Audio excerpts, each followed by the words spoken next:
Revision questions. Chapters: The Open Window and In the Bazaars of Hyderabad. The Open Window. Question 1. Read the extracts and answer the questions. Extract 1. Her great tragedy happened just 3 years. Country spot tragedies seemed out of place. Question 1. Who is the child in the above lines? What is the tragedy which the child describes to Frampton? Answer. The child is Vera, the niece of Mrs. Sappleton. The tragedy she describes to Frampton is a fabricated story about how Mrs. Sappleton's husband and 2 younger brothers went out through the French window 3 years ago on a hunting trip and never returned, having supposedly died in a tragic accident in the marshes. Vera tells Frampton that Mrs. Sappleton still believes they will come back one day and leaves the window open in hope of their return. Question 2. Who was the first person Frampton went to meet after coming to the new place? How did he get to know her? Why did Frampton speak about his ailments with her? Answer. The first person Frampton went to meet was Mrs. Sappleton. He got to know her through a letter of introduction written by his sister, who had stayed in the same rural area in the past. Frampton spoke about his ailments with Mrs. Sappleton because he was in the countryside seeking rest and recovery for his nerves, following his doctor's advice. His sister thought meeting new people might help with his nervous condition. Question 3. How did he feel when the child talked about the tragedy? Answer. When Vera talked about the tragedy, Frampton felt uneasy and uncomfortable. He found the idea of a tragedy happening in such a quiet, peaceful countryside setting hard to reconcile with his expectations of rest and tranquility. The story of the tragedy added to his nervousness, as he was already in a fragile state of mind. Question 4. Did the child act as a good host? Justify your answer. Answer. No, Vera did not act as a good host. Although she appeared polite and engaging at first, she manipulated the situation by telling a fabricated, eerie story that played on Frampton's nervous disposition. Her intent was not to make him feel welcome, but rather to amuse herself at his expense by terrifying him with her imaginative tale, which ultimately causes him to flee in panic. Question 5. What is the significance of the window in the story? Answer. The open window is central to the story, both as a literal object and as a symbol. It is the focal point of Vera's fabricated story about the tragic disappearance of her uncle and cousins, which heightens the suspense and builds Frampton's fear. The window also symbolizes Frampton's fragile state of mind and his susceptibility to suggestion. Its significance lies in how it becomes the vehicle for Vera's deception, leading to the story's ironic twist when the supposedly dead men return, sending Frampton into a panic. Extract 2. Do you know many of the people round here? Asked the niece. Letters of introduction to some of the people here. Question 1. What was the perceived and the real reason for Vera asking Frampton not tell if he knew anyone there? Answer. The perceived reason for Vera asking Frampton if he knew anyone in the area was casual conversation and curiosity about whether he had any acquaintances. However, the real reason was more cunning. Vera wanted to gauge whether Frampton was familiar with the people or the area, which would help her determine if he would believe the fabricated story she was about to tell about her aunt's supposed tragedy. Knowing that he didn't know anyone made him a more gullible target for her tale. Question 2. Character sketch of Frampton Nuttall. Answer. Frampton Nuttall is a nervous and fragile man, suffering from a nerve condition for which he seeks rest and relaxation in the countryside. He is socially awkward and uncomfortable in unfamiliar situations, as seen when he is anxious about meeting strangers like Mrs. Sappleton. Frampton is polite but easily influenced, as he believes Vera's fabricated story without question, demonstrating his naivety and susceptibility to suggestion. His fragile state of mind makes him prone to panic, as evidenced by his extreme reaction to seeing the returning figures, which leads him to flee the house in terror. Frampton is a character who is seeking peace, but his anxious disposition makes him vulnerable to the mischievous manipulation of others. Question 3. If you were in Frampton Nuttall's place, what would you have done on seeing the three figures walking towards the house? Answer. If I were in Frampton Nuttall's place, knowing the fabricated story Vera had told, I might have initially been startled or confused upon seeing the three figures walking toward the house, especially given my fragile mental state. However, instead of immediately fleeing in panic, I would likely have tried to remain calm and rational, perhaps questioning whether what I had been told was true or if there was a logical explanation. I might have asked Mrs. Sappleton directly about the figures or tried to observe more carefully before reacting dramatically. Question 4. According to Vera, what was her aunt's tragedy? Answer. According to Vera, the fabricated tragedy involved Mrs. Sappleton's husband and two younger brothers going out through the French window on a hunting trip 3 years ago and never returning.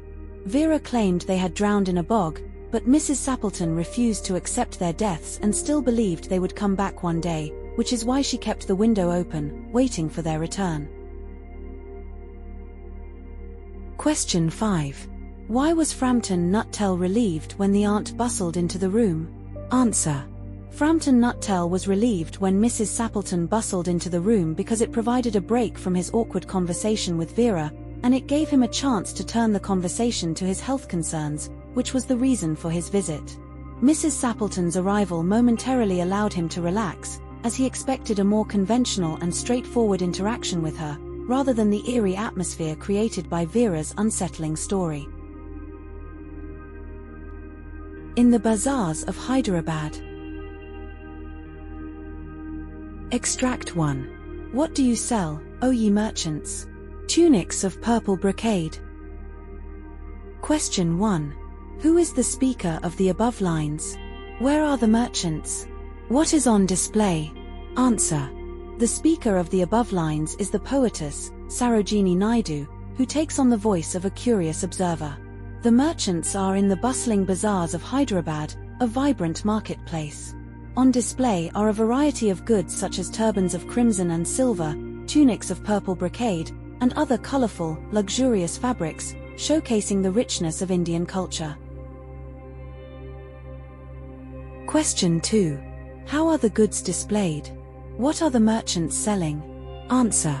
The goods are displayed in a visually captivating and colorful manner, drawing attention to their beauty and intricacy. The merchants are selling a range of items, including rich fabrics like tunics of purple brocade, turbans of crimson and silver, delicate mirrors, and garlands of flowers. The poem vividly describes the richness and diversity of the goods available in the bazaar. Question 3. What do the white blossoms signify? For which two contrasting events do the flower girls cater to? How? Answer. The white blossoms signify purity and are often associated with both peaceful and solemn occasions. The flower girls cater to two contrasting events, joyous weddings and solemn funerals. They weave crowns for the brides and garlands for their weddings, symbolizing celebration and new beginnings. At the same time, they prepare garlands to perfume the sleep of the dead, referring to funerals, where flowers are used to honor the deceased and bring peace to their final resting place. Question 4. Explain the meaning of to perfume the sleep of the dead. Answer. The phrase to perfume the sleep of the dead refers to the practice of using fragrant flowers to adorn and honor the deceased during funeral ceremonies. The flowers symbolize respect and serenity, and their fragrance is believed to bring peace to the souls of the departed, creating a calm and restful atmosphere for their eternal sleep. Question 5. In your opinion, why does the poetess talk about Hyderabad bazaars? Answer. The poetess talks about the Hyderabad bazaars to celebrate the richness, vibrancy, and diversity of Indian culture and tradition. Through the imagery of the bustling marketplace, she highlights the wide variety of goods, the craftsmanship, and the daily life of the people. The poem paints a colorful and lively picture of the bazaar, representing the heart of Indian life, where people from different walks of life come together to trade, celebrate, and experience the beauty of their heritage. Question 6. What fascinates you when you go to a bazaar? Answer. When visiting a bazaar, what fascinates me is the vibrant atmosphere filled with colors, sounds, and scents. The lively interactions between vendors and customers, the wide array of products ranging from handcrafted items to spices and textiles, and the cultural diversity all create an experience that is both energetic and engaging. The blend of tradition and commerce in such settings captures the essence of local culture, making the experience unique and memorable. Extract 2. What do you make, O ye goldsmiths? Scabbard of gold for the king. Question 1. What were the goldsmiths making and for whom? Answer. The goldsmiths were making a variety of ornamental and royal items, such as wristlets, anklets, rings, and girdles of gold for dancers, as well as scabbards of gold for the king. These items reflect the luxurious and opulent nature of the products available in the bazaar, catering to different members of society, including royalty. Question 2. What does the line bells for the feet of blue pigeons refer to? Answer. The line bells for the feet of blue pigeons refers to small, delicate bells made by the goldsmiths to adorn the feet of pigeons.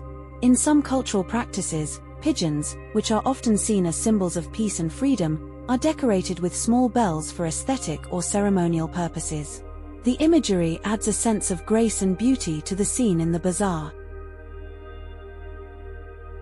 Question 3. What were the fruit men, musicians, and magicians doing? Answer. The fruit men were selling fruits, such as citrons, pomegranates, and plums, which added to the vibrant and lively atmosphere of the bazaar. The musicians were playing instruments such as sitars, sarangi, and drums, filling the marketplace with melodious tunes, creating an atmosphere of festivity. The magicians were performing tricks and entertaining the people in the bazaar with their magical acts, contributing to the lively and colorful ambience of the market. Question 4. What do the flower girls weave and for whom? Answer. The flower girls weave garlands, which are used for both joyful and solemn occasions.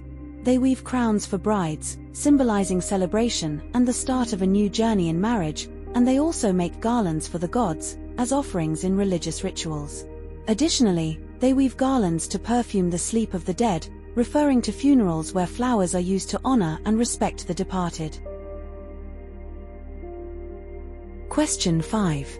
Comment on the atmosphere of the Bazaars of Hyderabad as depicted in the poem. Answer.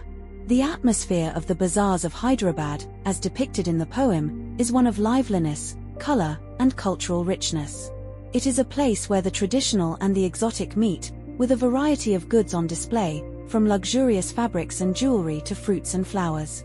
The sounds of musicians playing and magicians performing add a festive, vibrant energy to the scene. The bazaar is bustling with life, filled with the sights, sounds, and scents of different trades, and reflects the heart of Indian culture and craftsmanship.